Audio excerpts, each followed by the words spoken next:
Kegiatan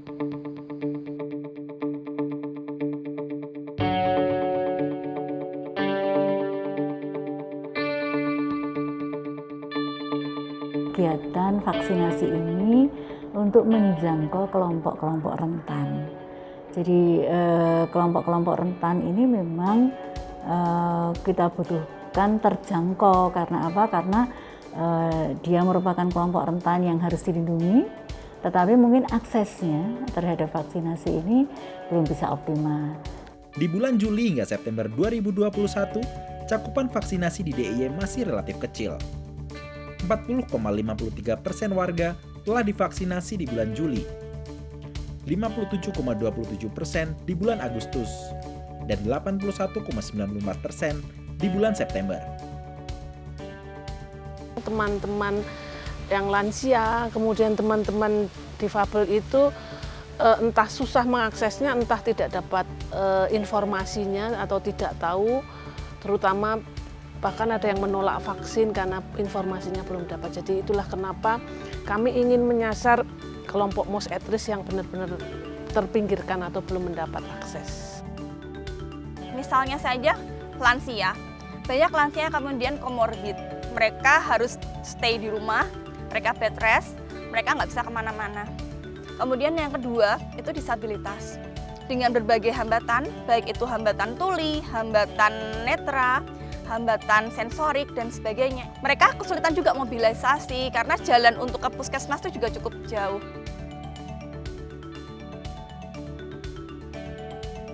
Kami beruntung sekali dalam kesempatan program ini, kami juga misalnya bisa melibatkan berbagai pihak, kita sebutnya pentahelix. Jadi pemerintah pasti dengan Dinkes, kemudian ada puskesmas, kemudian kami sempat berkolaborasi dengan militer juga. Kemudian ada akademisi, jadi ada teman-teman dari Stikes, Bethesda juga membantu kami dalam rangka screeningnya atau bahkan tenaga vaksinatornya. Kemudian ada media juga membantu kami, kami ormas, termasuk ormas, dan kemudian ada kader, ada pemerintah, desa, juga tokoh agama, tokoh masyarakat itu membantu kami. Plus kami juga ada kesempatan berkolaborasi dengan private sector.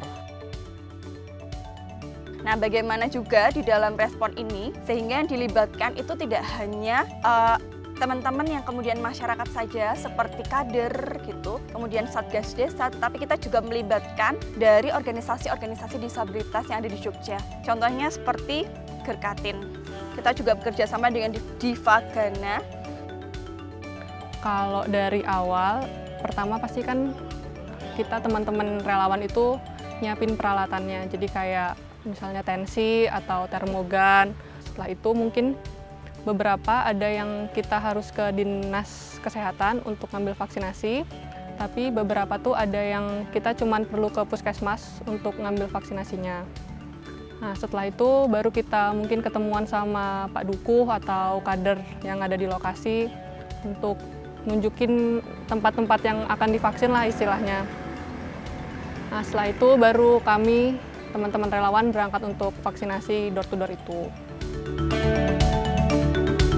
Selama vaksin berlangsung itu, tantangan yang sering dihadapin itu, yang pertama pasti medan. Kadang itu karena kita door to door, jadi kita nggak tahu medannya itu seperti apa. Kadang ada yang harus naik turun gunung, ada yang hujan-hujan juga, kayak gitu. Jadi mungkin tantangan terbesarnya medan.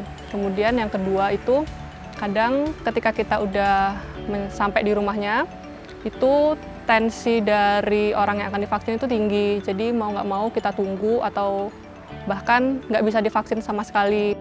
Kalau untuk teman-teman ODDP, mungkin kita ngobrol sama pendampingnya ya untuk diberitahu kalau kita mau ngelaksanain vaksin yang kayak gitu. Atau mungkin kita juga minta tolong kader atau Pak Dukuhnya itu untuk memberitahukan ke ODDP-nya kalau kita akan mengadakan vaksin.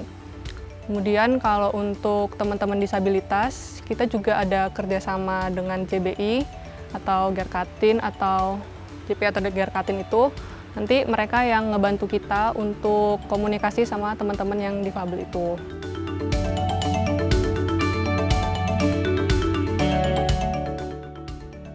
Saya di sini membawa teman-teman YEU ke tempat-tempat yang menjadi sasaran vaksin hari ini. di mana teman-teman YEU belum tahu lokasi rumah orang-orang yang perlu divaksin. Jadi, saya mengajak dan mendampingi tim YEU ke rumah orang-orang tersebut, karena saya yang tahu lokasi rumah peserta vaksinasi ini. Kalau saya terlibatnya terutama di pendampingan, Mas. Selain di pendampingan, saya juga mencari data teman-teman yang untuk divaksinasi. Jadi vaksinasi nggak bisa satu orang, harus secara komunitas. Kalau komunitasnya terpenuhi vaksinasinya, harapannya dia bisa memberikan kekebalan bagi yang lainnya. Gitu. Kalaupun nanti kelompok-kelompok rentan ini terpapar, ya mereka udah punya antibodi. Harapannya di situ. Udah aksesnya sulit, tinggalnya di tempat seperti ini ya, akses kesehatan susah didapatkan. Sayang sekali kalau mereka kena COVID. Gejala berat, ngangkutnya aja udah susah gitu. Jadi kita masuk ke upaya preventifnya, pencegahannya sih. Mencegah penyakit patuh sehat.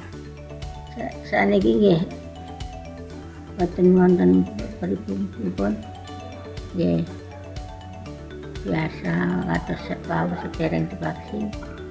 Nggih sekecap. Yuk disuntik niku rak dilase sak keto. Niku yuk Pak, boleh mboten lara meneh. Mboten ngeras menapa-menapa. Kadang mboten nonton keluhan itu. Ae. Sejak September 2021 hingga Februari 2022, program vaksinasi YEU telah menjangkau 6.714 orang tanpa disabilitas dan 130 orang dengan disabilitas. Harapannya sih semoga vaksinasi ini bisa terus berlangsung ya, karena untuk masyarakatnya yang masih belum bisa terjangkau. Kemudian mungkin juga edukasi yang lebih mendalam sih untuk keluarga-keluarga yang masih menolak vaksin, seperti itu. Kalau harapannya untuk secara khusus ke teman-teman disabilitas itu untuk bisa tervaksin semua ya. Baik mereka yang tidak bisa mobilitas maupun sudah bisa mobilitas, karena banyak teman-teman kita yang tidak bisa mobilitas akhirnya mereka tidak tervaksin. Alhamdulillah kita ada pendukung dari YEU, kita bisa melaksanakan door to door. Harapan kami untuk kedepannya tidak hanya dari YEU tapi dari lembaga-lembaga lain yang bisa membantu kami untuk vaksinasi secara door to door.